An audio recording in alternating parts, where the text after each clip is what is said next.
Another day, another basketball stories na naman ang pagkukwentuhan natin. At ngayon nga ay pag-uusapan natin ang balitang nangako na nga na po si Victor Wembanyama sa San Antonio Spurs at ang balitang posibleng bagong trade na magagawa na ngayon ng Los Angeles Lakers. Kung inyo nga pong matatandaan, sobrang kinadismaya nga po ni Victor Wembanyama ang pagkatalo ng San Antonio Spurs sa kanilang NBA Final Series last season laban sa New York Knicks.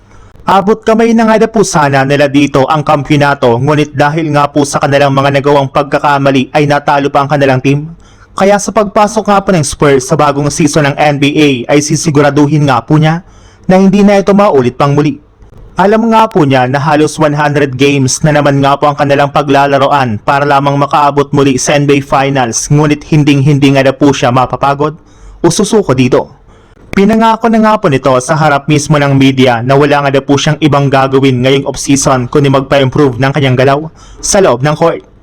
Titingnan nga po nila ng mabuti kung ano ang mga dapat pa niyang ayusin sa kanilang laro. Since nagawa na nga po ng kanilang front office ang kanilang trabaho na mapalakas ang kanilang lineup sa pamamagitan ng pagkuha kay Tobias Harris, kaya sila na nga po ang bahala paano ito paganahin muli sa susunod na season. Sa ibang balita naman, nahihirapan nga talaga ang Lakers sa pagkuha kay Jonathan Kuminga sa free agency market since hindi nga po sila nagkakasundo patungkol sa kanyang kukuning kontrata sa kanilang kupunan. Ito na nga po ang mismong rason bakit hindi pa nila ito makuha-kuha ngayon kahit isa man siyang unrestricted free agent. At dahil nga po sa pangyayaring ito ay napipilitan na nga po ang front office ng Lakers na gumawa ngayong offseason ng panibagong plano. Tinutulungan na nga po sila dito ng kanilang superstar na si Luka Doncic na mag-recruit ng mga bagong players na kanilang maidadagdag sa kanilang lineup.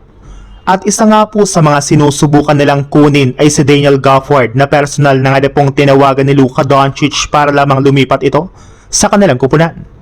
Kahit man nga po meron ng dalawang center ang Lakers ngayon ay nangangailangan para naman nga po sila ng isang athletic big man katulad ni Gafford na matagal na nga po nilang gustong kunin. At this time nga po ay susubukan na talaga nila itong kunin gamit ang kanilang mga player na sina Jared Vanderbilt, Dalton Knecht at si Jake LaRavia.